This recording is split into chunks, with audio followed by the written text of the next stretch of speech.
Üdvillő módon mindenkinek! Valamelyik előző videóban láttuk a egyszerű 5 kWh-s Datubos akut, azonban ugye ott vannak hátrányok, mégpedig nem tud kommunikációt az inverter felé adni, tehát ha valakinek erre van igénye, akkor egy szintet kell lépjen. Na de nézzük meg akkor, hogy mi az a minimum szint, amit meg kell lépni.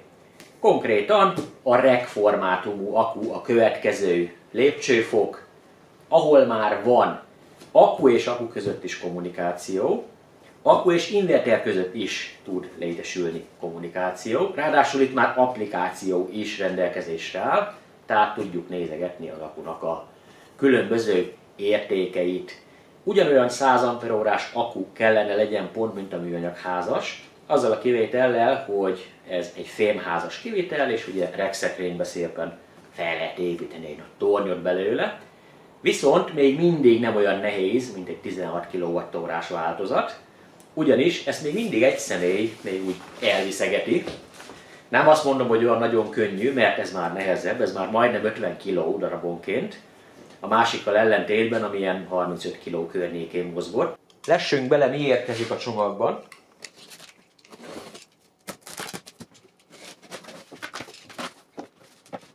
Első körben érkezik egy user manual, második körben meg kapunk egy kis összekötő kábelt, kommunikációs kábelt, ezeket a kis takarókat, hogy letakarjuk a polaritásokat, és némi kis csavar egy földelő kábel társaságában. Dobozból kiszedve ez a látvány tárul elénk, van mind a két oldalt egy kihajtható foggantyú, elég erősnek tűnik ahhoz, hogy mozgatni lehessen vele az akut. Kapunk egy 125 amperes biztosítékot, 2 negatív csatlakozó, 2 pozitív csatlakozó. A biztosíték az természetesen a pozitívat kéne, hogy szakítsa, a negatívról ugye a BMS fog gondoskodni. Bekapcsoló gomb, meg tudjuk címezni az akut, be van kapcsolva, ki van kapcsolva, minden rendben van-e hibajelzés, töltöttségállapot jelző LED-sor. Van egy kis száraz csatlakozás is, és természetesen a kommunikációs portok, ahol az RS485 és a CAN, ami lesz használva az inverterhez. RS232-vel magát az akut, a BMS-t tudnánk olvasni, hogyha lenne hozzá megfelelő szoftverünk. A másik 2 csatlakozó pedig a további akuknak a kommunikációját fogja biztosítani. Ugye úgy van kialakítva, hogy kapásból 2 csatlakozó van rajta, ugyanis össze tudunk párhuzamosítani több darab akut is természetesen. Egy földelő csavar van még itt a sarokba. Modell DT3U 4800, névleges feszültség 51,2 volt, kapacitás 5,12 kWh, kikapcsolási feszültség 40,5 volt, maximum töltőáram 100 A, maximum feszültség tartomány 40,5 volt és 54,75 volt között, maximum merítőáram 100 A. Én úgy látom, hogy egyforma feszültségen vannak LED kijelzés szerint.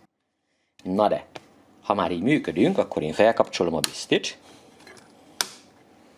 Nézzük az alsónak a belső ellenállását.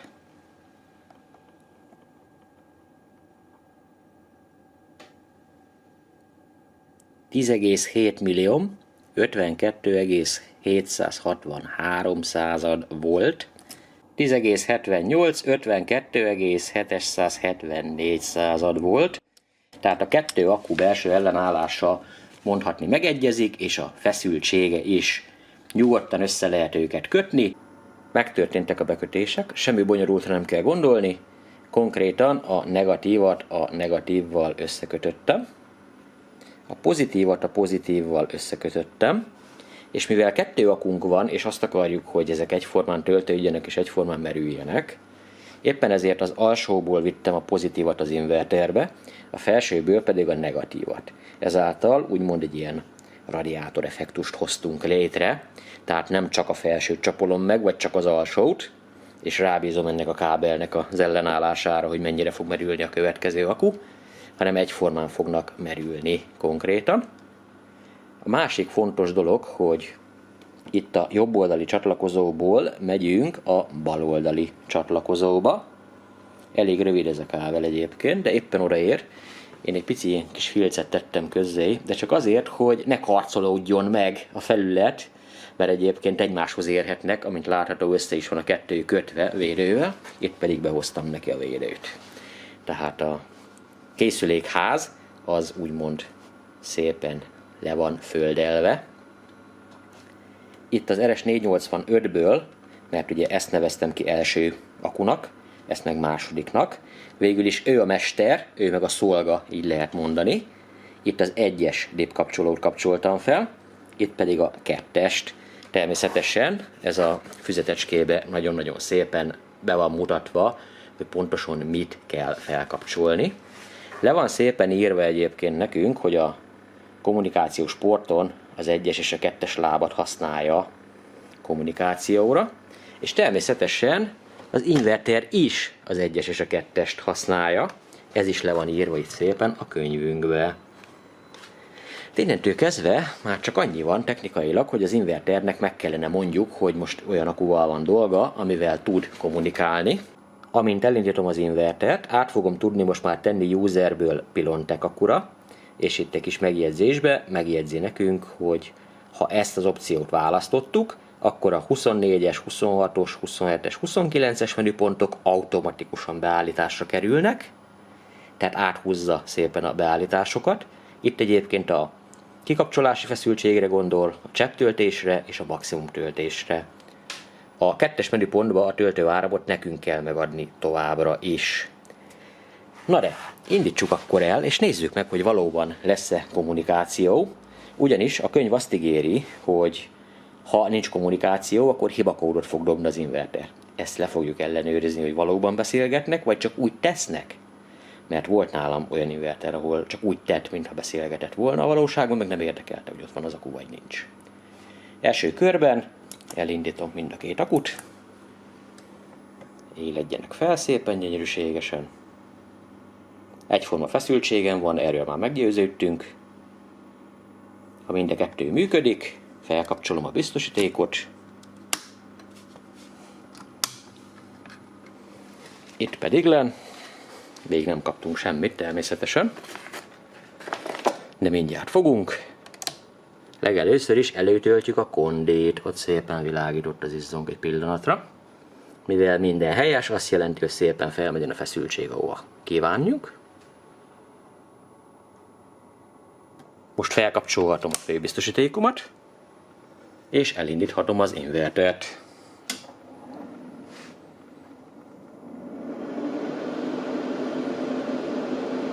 ...52,7 volt van per pillanat az akuba. Ennyit mértünk egyébként a pontos műszerünkkel is.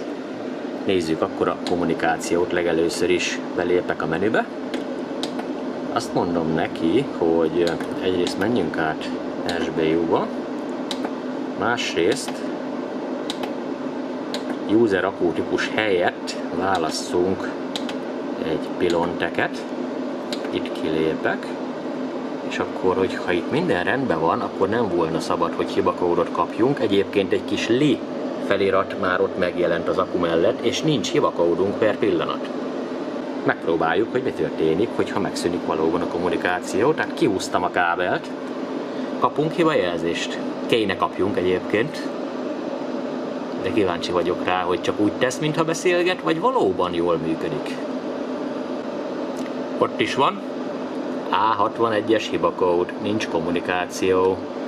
Visszaadom neki a kommunikációt. És el kellene tűnjön a felirat, el is tűnt azonnal. Tehát valóban van kommunikációnk. Menjünk be akkor a menübe. Egyrészt adjunk meg neki egy töltőáramot, ami egészséges lenne ennek a paknak. Én szerintem egy ilyen legalább 60 amper az egészséges. Tehát ugye egy ilyen 3 órás töltést kellene neki adni, körülbelül. És a feszültségeket nézzük meg, hogy mit talált ő itt a BNS-en keresztül, ha talált bármit is.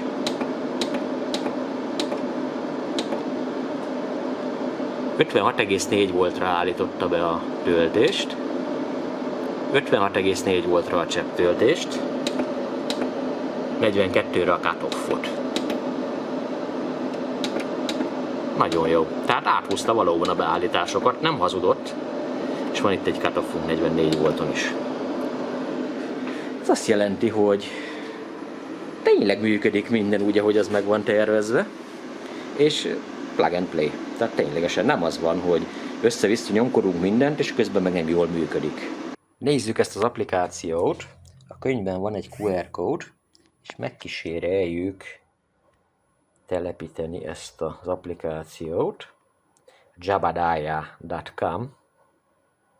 Hát lássuk, hogy kapunk rá valamit. Azt mondja, hogy hát menjünk Google Play-re. JBDBMS, hát ide irányít bennünket. Legyen úgy, azon nem újon, nem is olyan nagy egyébként, csak 18 mega mindösszesen. Csodálkozom is rajta. Megnyitom.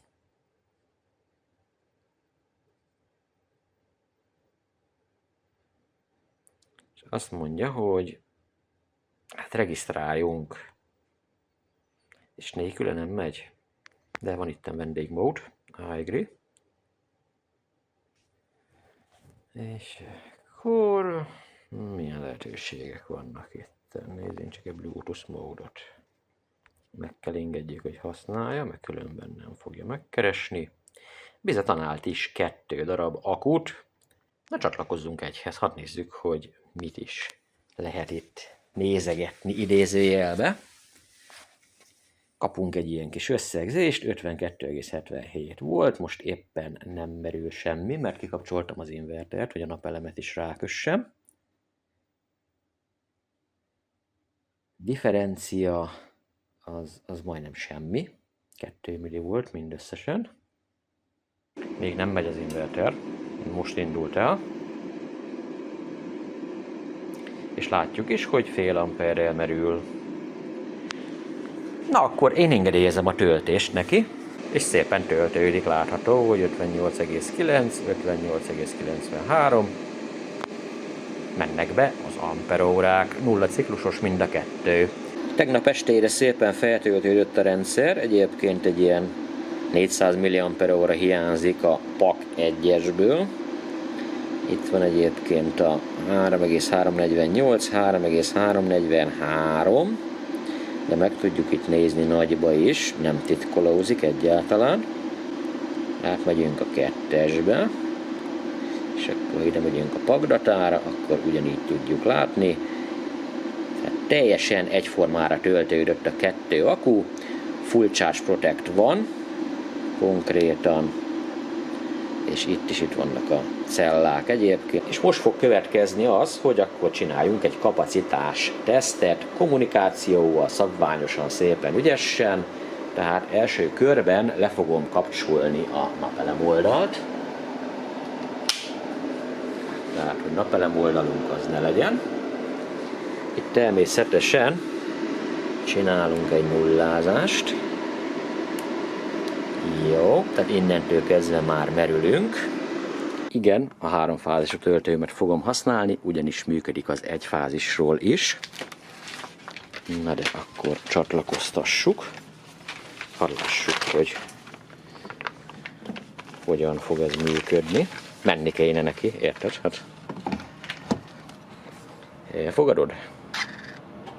Elfogadta, kérlek szépen. Itt bent láthatjuk azt, hogy 3,8-3,9 kW forma, amit az akuból kiveszünk, 74 amperes egyébként a merítő áram. Ott pedig nem láthatjuk szépen, hogy majdnem 16 amperről beszélünk. Na akkor megvárjuk, hogy pontosan mit tud, és akkor ha látjuk, hogy mit tud, akkor átmegyünk kommunikáció nélkül, mert nyilván sokkal hamarabb meg fog állni. De legalább látjuk, hogy milyen kihasználtsága van az akunak, hogyha kommunikációra bízzük a dolgot. 14%-on vagyunk, 9,3, majdnem 9,4 kWh már kijött az akuból. Feszültségeink azok teljesen rendben vannak, és most kezdett egyébként villogni a fault az inverteren. Ez most ugye csak azt jelzi, hogy most már kezd elfogyni az akuból a villany.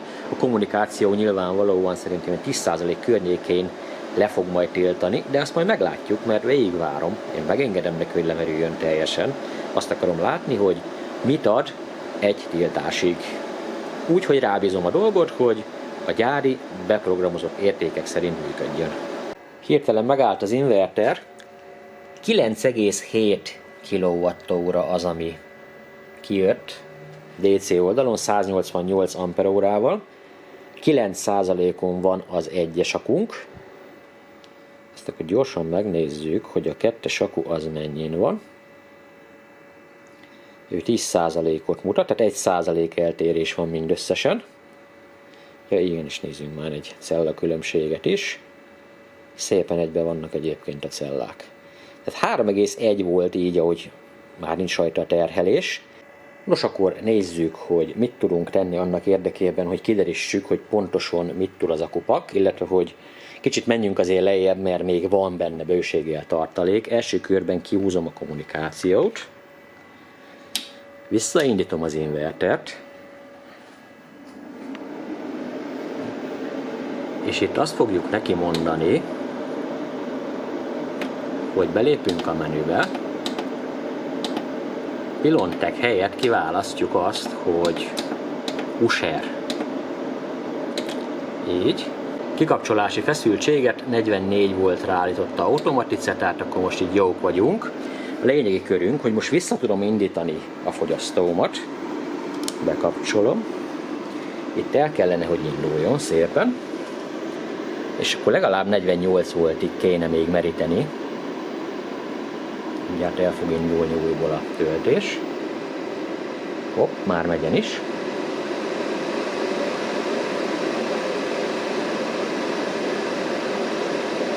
És megnézzük, hogy 48 voltig pontosan hány kilowattórát tudunk így kiszedni belőle. Megjegyzem azt, hogy ez az érték, ahol megállt, egy nagyon-nagyon egészséges érték, és teljesen jó is. Nem is meríteném tovább szívem szerint, mindennapi használat során. Na nézzünk csak egy kis részeredményt. 10,4 kWh, tehát a névleges kijött, 48 volton vagyunk. Nem kapcsolom le, itt ráfrissítünk egyet. 3%-ot mond az egyes akupak. 3 volt és 2,93 között mozog a cellafeszültség. Visszalépünk egyet. Bemegyünk a kettesbe, ezt is megellenőrizzük. Természetesen itt is 3%, tehát együtt merültek, és itt is 3 volt, és 2,91 volt között mozog. Tehát nem esett szét, leadta a névleges, sőt többet is leadott, és még 48 voltnál jártunk. Én most itt megállítom a fogyasztómat. Tudod, mi következik? Nem tudod?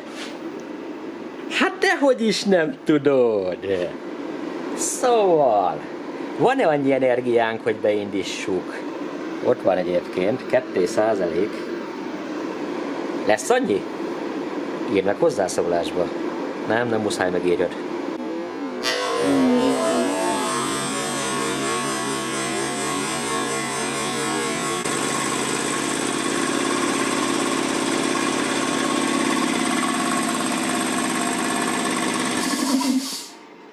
Újból nem hisszük.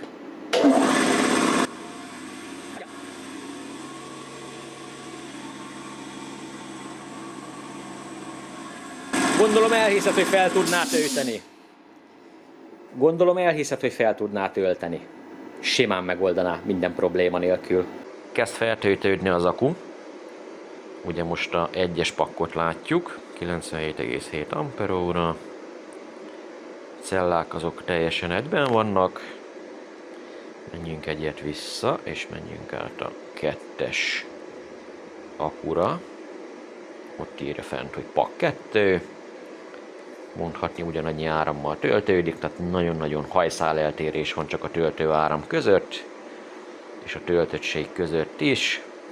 Feszültségben is ugyanannyi, teljesen rendben van.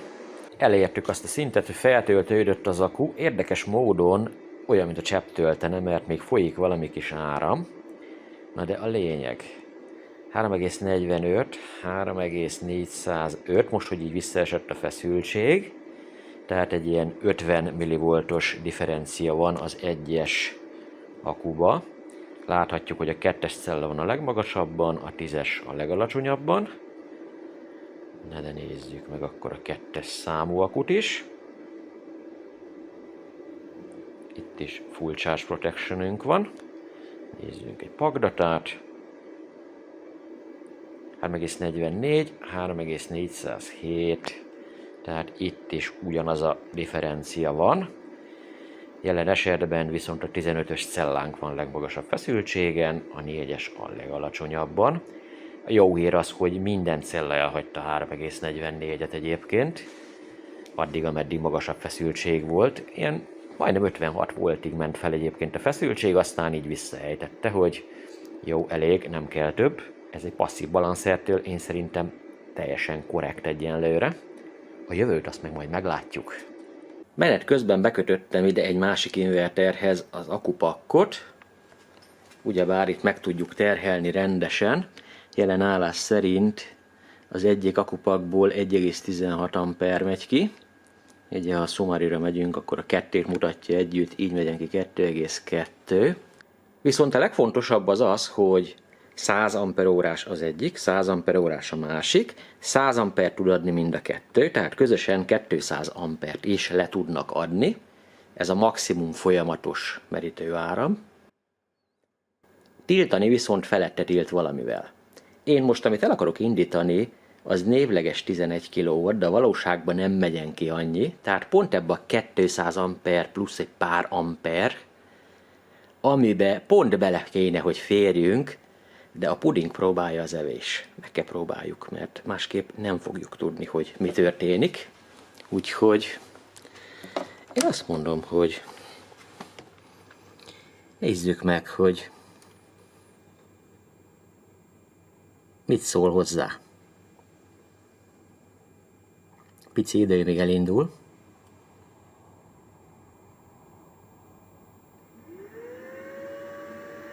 Hoppára, 206 ampert mutat egyébként ez a mérők, de ez egy picivel többet szokott mutatni valami oknál fogva. Nézzük csak ezt az applikációt.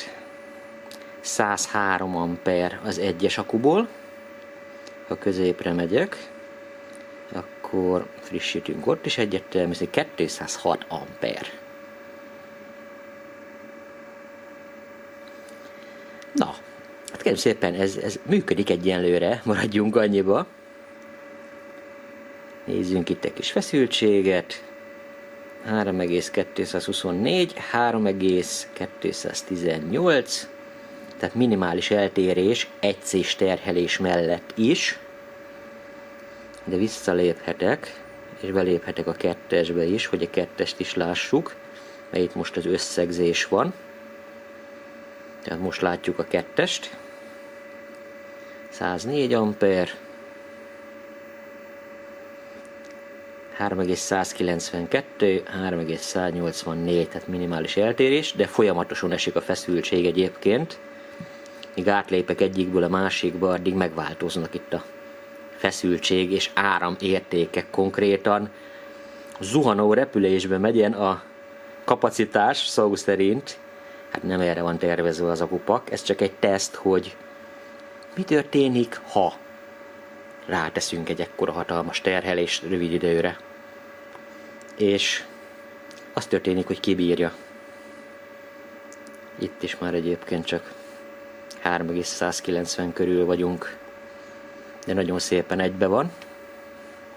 Szóval a lényegi kör az az, hogy azt ígéri, hogy 100 amper folyamatos, és ez be is tartja. A méretezés nem jó, igen, tudom. De most csak megnézzük. Nem arról szól, hogy most le fogjuk teljesen meríteni. Ellenőrizzük már ezt a kommunikációt is. Tehát az egyesnek kinevezett akumhoz fogom csatlakozni a 485-ös portba. Akkubeállítás, lítium. Elfogadom. Át is váltott egyébként 97%-ra.